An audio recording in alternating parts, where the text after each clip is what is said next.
சபரியோட அம்மாவும் அப்பாவும் அவரை போலயே ரொம்ப பாசிட்டிவாக இருந்தாங்க. சபரியோட அம்மா வந்துட்டு கமர்தினை பார்த்து ஒரு அம்மா இருந்து என்னெல்லாம் பண்ணுவாங்களோ அதெல்லாம் நான் பண்ணுறேன்ப்பா நாங்கள். கானா வினோத் அண்ணா அவங்க அம்மாவை நினச்சி எமோஷனல் ஆனவுடனே உனக்கு நான் அம்மாவாக இருக்கேன்ப்பா நாங்கள் எல்லாருமே வந்துட்டு உடனே டீஸ் பண்ணாங்க. அவருக்கே உங்கள் வயசு தான் ஆகுது அப்படின்னு. அதெல்லாம் இல்லைப்பா அப்படி சொல்லாதன்னு சொல்லிட்டு இது பண்ணாங்க. இப்படி ஒருத்தர்கிட்டயா ரொம்ப அன்பாக பேசினாங்க. அப்புறமா என்ன சொன்னாங்கன்னா சபரியை தனியாக கூட்டிகிட்டு போய் அட்வைஸ் பண்ணாங்க. இந்த மாதிரி ட்ரெஸ் பண்ணக்கூடாது, ஒரு வேஷ்டியே நீ இனிமேல் கட்டவே கூடாது. அப்போ சபரி எல்லாத்துக்கும் ஆமாம் ஆமாம் ஆமான்னு அப்படி ஒரு தங்க பிள்ளையா எல்லாத்துக்கும் பதில் சொல்லிகிட்டே இருந்தார். அம்மா சொல்லும்போது ஒன்று கூட எதிர்த்து பேசவே இல்லை.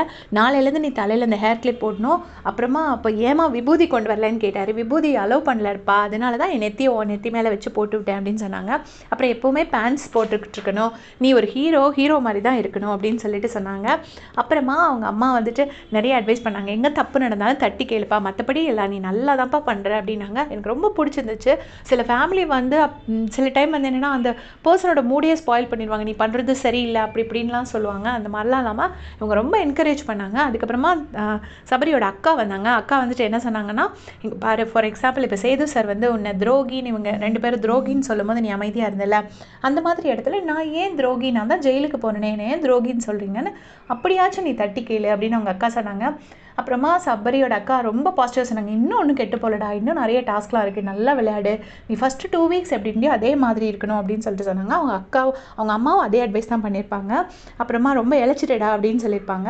அப்புறம் சபரியோட ஒரு மூத்த அக்கா யாராச்சும் இருப்பாங்க போல இருக்கு, அவங்களுக்கு ப்ரெஷர் வந்துருச்சு, அவங்கள பார்த்து கேமராவில் சொல்லிவிடு அப்படின்னு சொல்லியிருப்பாங்க. உடனே வந்துட்டு அந்த அக்கா பேர் திவ்யாக்கா நான் நல்லா இருக்கேன் அப்படின்னு சொல்லிட்டு சபரி சொன்னார்.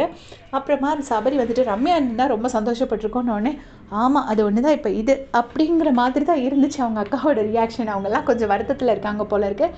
ஏன்னா ரம்யா போகிறப்ப கொஞ்சம் இன்சல்ட் பண்ணிட்டு போயிருப்பாங்கள்ல, அதை ஓப்பனாக சொல்லி தம்பியை வருத்தப்பட வைக்காமல் அவங்க அப்படியே மாற்றி விட்டுட்டாங்க.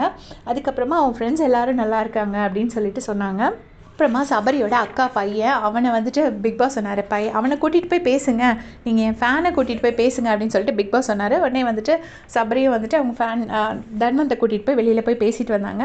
அப்புறமா இங்கே வந்து எல்லாருமே டீஸ் பண்ணிட்டு இருந்தாங்க. அரோரா வந்துட்டு எனக்கு சிக்கன் பிரியாணினா ரொம்ப பிடிக்கும், சீம்பால்னால் ரொம்ப பிடிக்கும், மட்டன் ஷாப்ஸ்னால் ரொம்ப பிடிக்கும், அப்படி அதுனா உயிர் அப்படின்னோடனே கானா வினோத் அண்ணா அவளை வந்து டீஸ் பண்ணிட்டு இருந்தாங்க. ஆமாம் அந்த செவரு எத்தனை பேரை காவு வாங்க போகுதோ தெரியல, எல்லாத்தையுமே உயிர்னு தான் சொல்லுவா அப்படின்னு சொல்லிட்டு சொன்னாங்க. அப்புறமா வந்துட்டு சபரியை வந்து பயங்கரமான மூளை, பாம்பு காது, அவனுக்கு ரொம்ப ஷார்ப் சபரி அப்படின்னு சொல்லிட்டு எல்லாரும் டீஸ் பண்ணிட்டு இருந்தாங்க. உடனே அந்த பையனும் தன்வந்தும் அதே மாதிரி தான் அப்படின்னு அவங்க அம்மாவும் அக்காவும் சொன்னாங்க. சொன்ன உடனே விக்ரம் சொல்கிறாரு, டே நீ வந்து சபரி மாதிரியே இருடா, நான் 100% சபரி மாதிரி இருக்காருடா, ஒரு 10% கமர்தன் மாதிரி இரு, அப்போ தான் உனக்கு கல்யாணம் ஆகும் அப்படின்னு சொன்னோடனே அப்போ கமர்தன் சொல்கிறாரு, எனக்கே கல்யாணம் ஆகலையே அப்படின்னோடனே திவ்யா சொல்கிறாங்க, ஓ அது ஒரு 50% சபரியும் வேணும், அதனால தான் உனக்கு கல்யாணம் ஆகலை அப்படின்னு சொல்லிட்டு திவ்யா சொல்கிறாங்க. உடனே ஒரு 1% 1/2% கமர்தன் இருந்தால் கூட கல்யாணம் ஆகிடும்டா, அவ்வளோ அதுக்கு மேலே தேவையில்லை அப்படின்னு சொல்லிட்டு விக்ரம் சொல்லாரு. எல்லாமே செம்ம ஃபன்னாக இருந்துச்சு.